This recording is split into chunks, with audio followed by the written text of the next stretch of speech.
السلام علیکم، کیسے ہیں آپ؟ سب ٹھیک ہیں؟ فٹ ہیں؟ نئی ویڈیو کے ساتھ آپ کی خدمت میں حاضر ہوں۔ آج ایک بڑے اہم ٹاپک پہ ہم بات کرنے والے ہیں۔ ایک کہ یہ جو خواہشات ہیں نا، اس کے پیچھے جب انسان بھاگتا ہے تو اس کا نتیجہ کیسے نکلتا ہے۔ حضرت واصف علی واصف رحمۃ اللہ کا بڑا پیارا جملہ ہے کہ محدود زندگی کو لامحدود خواہشات عذاب بنا دیتی ہیں۔ اس کی مثال میں ایسے دوں گا کہ جیسے آپ کو کوئی چیز پسند آ گئی بازار میں، کوئی خاتون ہے، ان کو کوئی سونے کا سیٹ پسند آ گیا۔ اب اس کے بارے میں سوچتے سوچتے کہ میں نے اس کو حاصل کرنا ہے، میں نے اس کو خریدنا ہے، اسی خیال میں اتنا الجھ گئیں کہ اس کے علاوہ اور کچھ یاد ہی نہیں رہا۔ اب ہوگا یہ کہ جب تک وہ چیز ملے گی نہیں تو اس کو نعمت سمجھ کے باقی نعمتوں کو بندہ اگنور کرتا رہے گا۔ یہ انسان کی سائیکی ہے نا۔ اسی طرح سے ہم جب باڈی بلڈنگ میں ڈائٹنگ کر رہے ہوتے تھے اور اسٹرکٹ ڈائٹنگ کے ساتھ ساتھ کانٹیسٹ پریپ ہوتا تھا، مقابلے کی تیاری کر رہے ہوتے تھے، ہمیں بہت کم باڈی فیٹ پہ آنا ہوتا تھا، تو اس دوران اگر ہمیں کہیں چاکلیٹ کیک نظر آ جاتا تو ہم چاکلیٹ کیک کو پھر ایک نظر پڑتی تھی، لیکن پھر سارا دن اس کیک کی خیالات آتے رہتے تھے، اس کے علاوہ کچھ نظر ہی نہیں آتا تھا۔ تو اگر ہم اپنے اسی طرح سے اس ایموشنز کو اگنور کرتے رہیں گے، ان کو ایڈریس نہیں کریں گے، ان کے اوپر بات نہیں کریں گے، تو وہ پھر بڑی تیزی سے ہمارے اوپر اٹیک کرتے ہیں، اور اس کا نتیجہ کیا نکلتا ہے کہ لوگ بنج ایٹنگ کرتے ہیں، یا کسی بھی چیز کو حاصل کرنے کے لیے پھر 2 نمبر طریقوں سے بھی اس چیز کو حاصل کرنے کی کوشش کرتے ہیں۔ تو زندگی سادہ رکھنی ہے، خیال کو بلند رکھنا ہے، اور اس کے ساتھ ساتھ ایک اور بڑی جو چیز میں ایڈ کرنا چاہوں گا کہ آج کے ٹاپک میں، کہ کمپیریزن بہت بڑھ گیا ہے۔ ہم کمبائنڈ ایک فیملی سیٹ اپ میں رہتے ہیں، زیادہ تر پاکستانی، تو اس میں ایک دوسرے سے موازنہ ہو رہا ہوتا ہے، اور اس کمپیریزن کی وجہ سے نا انسان اپنی جسمانی ذہنی صحت سے محروم ہو جاتا ہے۔ میں دیکھ رہا ہوں کیسز میرے پاس آتے ہیں، سسرال کے تلخ رویوں کی وجہ سے خواتین ٹوٹ کے رہ جاتی ہیں۔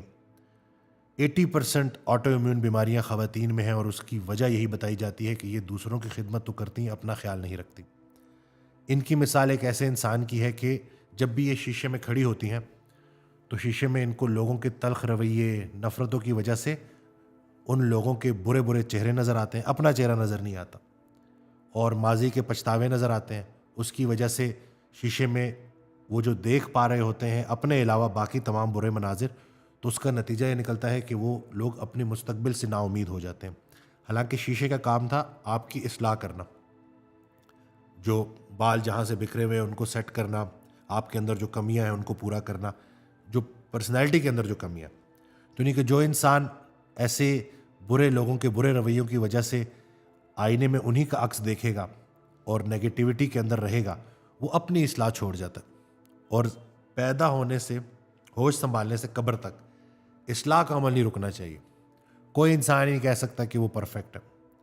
تو اس لیے اس بات کو ذہن میں رکھیں کہ اگر آپ کی لائف میں پرابلمز ہیں، لوگوں کے تلخ رویوں کی وجہ سے آپ کے اندر تلخی آ گئی ہے، لوگوں کے ساتھ کمپیریزن کی وجہ سے اگر آپ موجود جو نعمتیں ہیں ان کو نہیں دیکھ پا رہے کہ اللہ نے آپ پہ کتنی بلیسنگز کی ہوئی ہیں، تو آپ کو ضرور اپنی لائف میں کسی استاد کی ضرورت ہے۔ ایک واقعہ حضرت واصف علی واصف رحمۃ اللہ نے سنایا کہ ایک شیر کا بچہ تھا، چھوٹی عمر سے نا یہ جو بھیڑ بکریوں میں پل گیا، تو وہ بھی اپنے آپ کو وہی سمجھنے لگا۔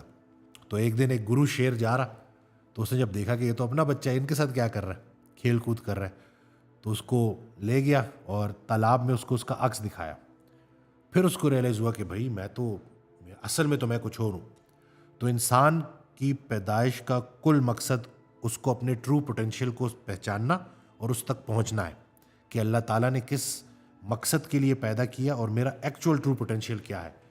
تو یاد رہے کہ لوگ آپ کی راہ میں رکاوٹ بنیں گے، کوئی انسان بھی ایسا نہیں ہے جس کو پرفیکٹ لائف ملی ہو، لیکن بہتر انسان وہی ہے جو اپنی ان تھاٹس کو پروسیس کرے اور بے استادہ زندگی نہ گزارے۔ میں ریکمینڈ کرتا ہوں کہ آپ کے ارد گرد اگر کوئی اچھا سائیکالوجسٹ ہے، کوئی اچھا ٹیچر ہے، کوئی اچھا مینٹور آپ کو ملتا ہے، تو ضرور اس سے فائدہ حاصل کریں۔ میں نے یہ دیکھا ہے کہ ایک دور تھا کہ علم کو چھپایا جاتا تھا، وہ بھی غلط تھا۔ اب اس سے بھی بڑا عذاب آ گیا، اتنا علم پھیلا دیا گیا ہے نا کہ کنفیوژن بڑھ گئی ہے۔ ایک طرف آپ دیکھیں گے ایک ڈائٹ کے فائدے آ رہے ہوں گے، دوسری ویڈیو دیکھیں گے اسی ڈائٹ کے خلاف باتیں آ رہی ہوں گی۔ تو ٹو مچ انفارمیشن جو ہے نا، اس نے کیا جو ہے اس کا نتیجہ نکلا ہے کہ لوگ کنفیوژن کا شکار ہو گئے۔ اس 60-70 سال کی زندگی میں اگر آپ کی کنفیوژن دور نہ ہوئی اور آپ ایک اچھی طریقے سے زندگی نہ گزار سکیں تو انسان اس کے اوپر افسوس ہی کر سکتا ہے. پھر میں امید کرتا ہوں کہ اس ویڈیو سے آپ کو فائدہ ملا ہوگا. چینل سبسکرائب کرنا نہ بھولیے گا. دعاؤں میں یاد رکھیے گا.